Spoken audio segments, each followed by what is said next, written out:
단순 시제에 대해 알아보겠습니다. 우선 시제라는 개념은요, 시점의 차이에 따라 달라지는 동사의 형태 또는 그 구분을 의미합니다.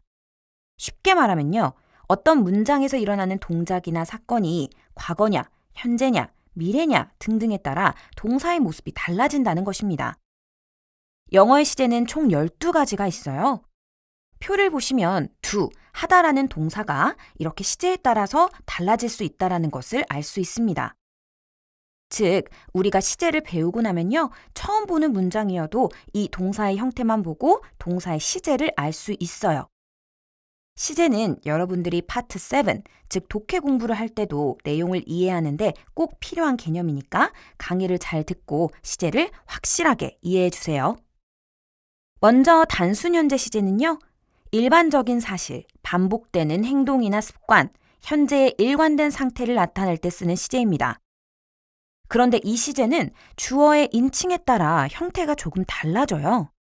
1인칭, 2인칭 복수 주어일 때는 일반 동사의 동사 원형을 그대로 씁니다. I commute by subway. 나는 지하철로 출퇴근한다. 이건 I라는 화자가 현재 반복적으로 출퇴근을 하고 있다는 사실을 나타내는 문장입니다. 이렇게 주어가 1인칭, 2인칭 또는 복수 주어일 때는 일반 동사의 원형을 그대로 씁니다. 그런데 만약 단순 현재 시제에서 3인칭 단수가 주어로 왔다면 그때는 동사 뒤에 s나 es를 붙입니다. He, she, Miss Winston은 전부 3인칭 단수 주어죠? 그러면 동사는 commute가 아니라 commutes가 되어야 합니다. 이걸 동사의 3인칭 단수 변화라고 합니다. 그럼 사람이 주어가 아닌 문장에서도 3인칭 단수 변화를 하나요? 당연합니다.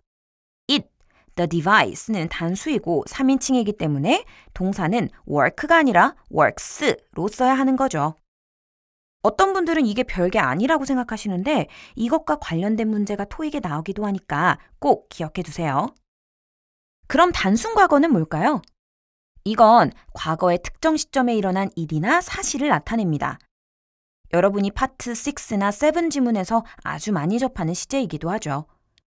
편지나 이메일이나 신문 기사에서 과거에 일어난 일을 나타낼 때는 대부분 이 시제를 씁니다. 이 시제는 단순 현재 시제와는 달리 주어의 인칭이 모든 형태가 같습니다. 일반 동사 뒤에 d나 ed를 붙여서 나타냅니다. The manager called a meeting. 관리자가 회의를 소집했다. call 뒤에 ed가 붙었죠?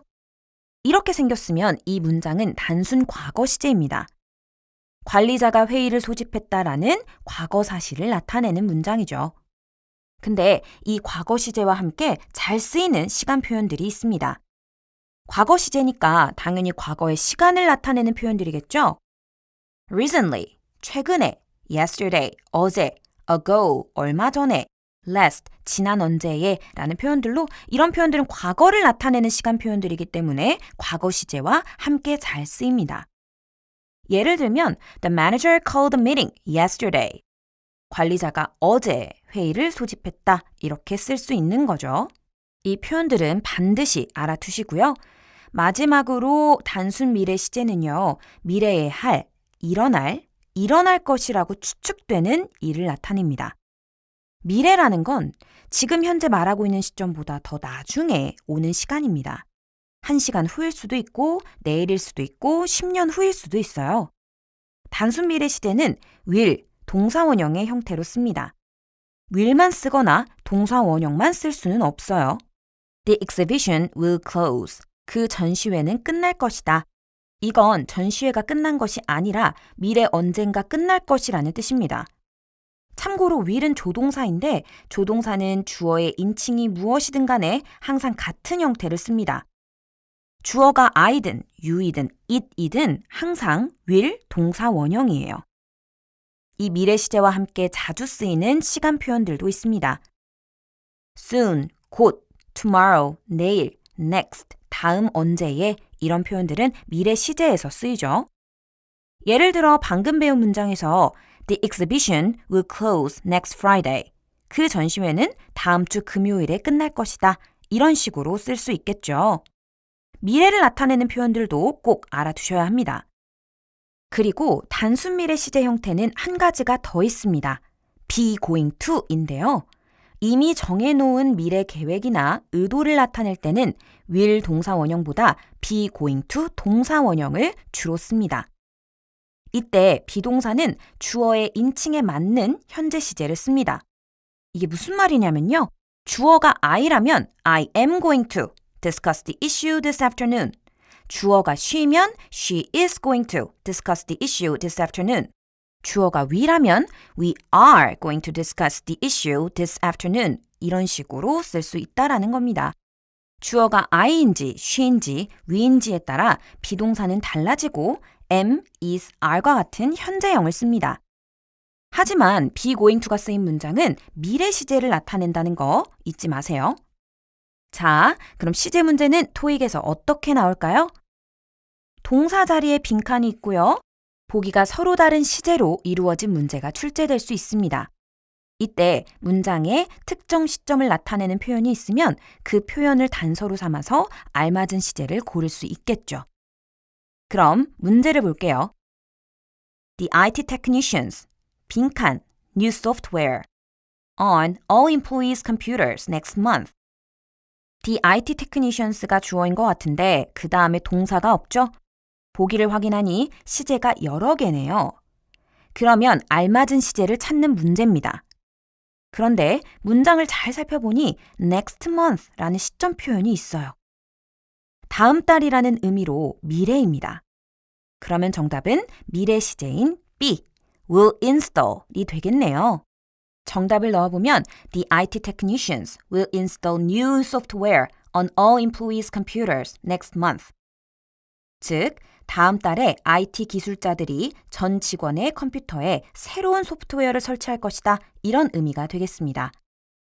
다음 문제 풀어볼게요. The town of Clement recently, 빈칸, funds to restore one of its historic chapels. The town of Clement가 주어인 것 같아요. recently는 부사고 그 다음에 동사가 와야 되는데 동사가 없네요. 보기를 확인하니 시제가 여러 개입니다. 그럼 역시 알맞은 시제를 찾는 문제겠네요. 이 문제의 단서는 어디에 있을까요? 빈칸 바로 앞에 쓰인 부사 recently가 있습니다. 최근에라는 뜻이에요. 이건 앞에서 과거 시제를 나타내는 표현이라고 배웠죠? 그러면 정답은 과거 시제인 D, raised가 되겠습니다. 정답을 넣어보면 The town of Clement recently raised funds to restore one of its historic chapels. 클레멘 시는 최근에 그 시의 역사적으로 중요한 예배당들 중 하나를 복원하기 위해 기금을 모았다. 이런 의미가 되겠습니다. 자, 이제 오늘 배운 내용을 복습해 볼까요? 다음 중 단순 미래 시제에서 쓰일 수 없는 표현은 A. next month, 다음 달에 B. on March 20th, 3월 20일에 C. recently, 최근에 D. soon, 곧 이 중에서 C는 과거 시제에 쓰이는 표현이라고 배웠기 때문에 우리 C는 미래 시제와 쓰일 수가 없습니다. 끝으로 시제를 공부하시는 분들이 가끔 하시는 질문이 있는데요. 일반 동사의 3단 변화에서 과거형이랑 PP가 잘 구분되지 않아요 라는 질문입니다. 우리말에는 이런 개념이 없기 때문에 헷갈리는 게 당연합니다. 이해하기 쉽게 help라는 동사의 3단 변화를 예로 들어볼게요. help, helped, helped 에서 첫 번째는 동사의 기본형, 즉 동사 원형이고 두 번째는 과거형, 세 번째는 PP라는 건데요. 두 번째랑 세 번째가 똑같이 생겼죠. 사실 이거는 지금 이 상태에서는 구별하는 게 아무 의미가 없습니다. 그보다는 우리가 흔히 동사의 3단 변화라고 하는 것들이 어떤 경우에 쓰이는지를 알아두시는 게 좋습니다. 우선 동사의 기본형은요, 이게 동사 원형이라고 했죠. 방금 배운 단순 현재 시제에서 주어가 1인칭인 거나 2인칭이거나 복수일 때 동사 자리에 옵니다.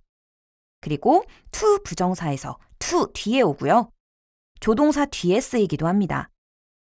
그리고 동사의 과거형은요, 단순 과거 시제에만 쓰입니다.